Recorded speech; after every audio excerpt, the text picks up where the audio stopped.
At 12:31 a.m., the storm over Crestview, Colorado, tried to peel my office off its foundation. I was alone, punch-drunk on bad coffee and worse copy for a lawnmower campaign, when someone hammered my door like a debt collector with a badge on the mat, a soaked infant carrier. Inside, a tiny girl in a tired pink blanket, eyes wide and ancient like she already knew I was out of my depth. On top, a soggy note in handwriting I knew better than my own. I can't do this. She's yours now, Camilla. My wife, technically. We'd never filed. We'd just stopped. I called her parents. Patricia picked up, voice sharp enough to cut rope. She's your burden now, she said, and hung up. So that's how fatherhood started for me, a storm, a note, and a baby who looked at me like, you ready or not? I named her Isla at sunrise, winter light on a dark night. Then I did what terrified men do. I called my assistant Nora, who arrived with enough baby supplies to stock a clinic and a crash course in diapers, bottles, and why you always have.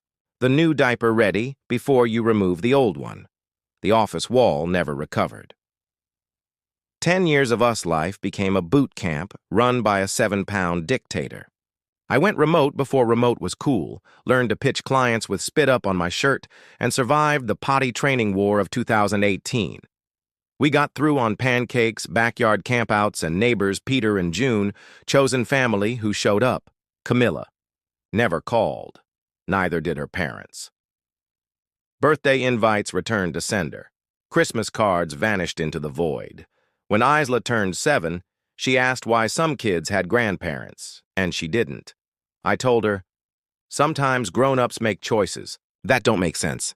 They're missing out on the most awesome person in Colorado. All 50 states? She asked. All 50, I said. Plus Puerto Rico and that nice place in Canada. The knock. Again. 10 years to the week after the storm, the past, knocked. Camilla stood on my porch in designer contrition, flanked by her parents and a lawyer with a briefcase large enough to hold a conscience if he'd brought one. We're here to discuss custody, he said. Of the child you abandoned? I asked. Ms. Vaughn is the biological mother, he replied. And Colorado recognizes abandonment, I said, steady because I'd already dialed the one person who never flinched. My college roommate and shark in a suit, attorney Victor. Hand Victor arrived in 12 minutes flat. He didn't bother with pleasantries. We'll let them talk, he told me quietly. So they hang themselves with their own rope. They did. Camilla wanted a fresh start. Patricia said Isla belonged with real family. Victor asked when they'd last called, visited, or sent a card. Silence did all the talking. Then Victor smiled the way opposing counsel sees in nightmares.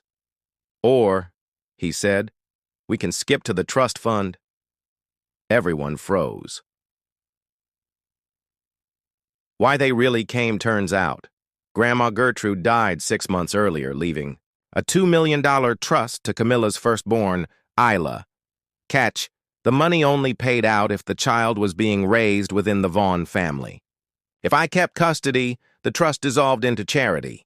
If they got custody, they controlled the fund until Isla turned 18. So no, they didn't rediscover love. They found a ledger. Victor brought in a PI. We got photos of Camilla at yacht parties and Aspen trips, hospital records where she listed children, none, and a recorded admission from her fiancé. Once we get the kid, we get the money. A former housekeeper was ready to testify she'd overheard Milton and Patricia strategizing how to make their case look sympathetic to a judge. They also planned, according to a former driver, to park Isla at a boarding school the second they won.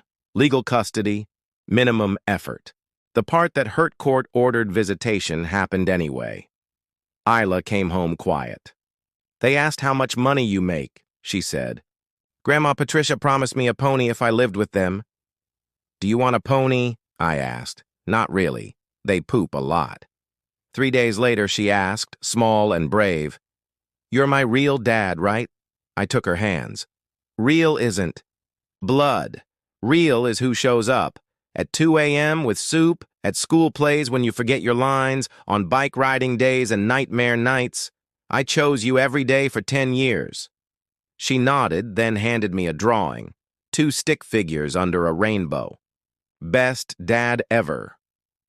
I put it in the center of the fridge like a museum piece. Courtroom 3B Judge Harold Linton had the eyes of a man who had heard every lie and retired from believing any of them. Victor laid out the story, the storm, the note, 10. Years of silence. June testified she saw the abandonment. The housekeeper testified about the investment. The recording played, "Get the kid, get the money." Photos of Camilla's decade of holidays without her daughter flashed on the screen. Then I slid a sealed folder across to the clerk.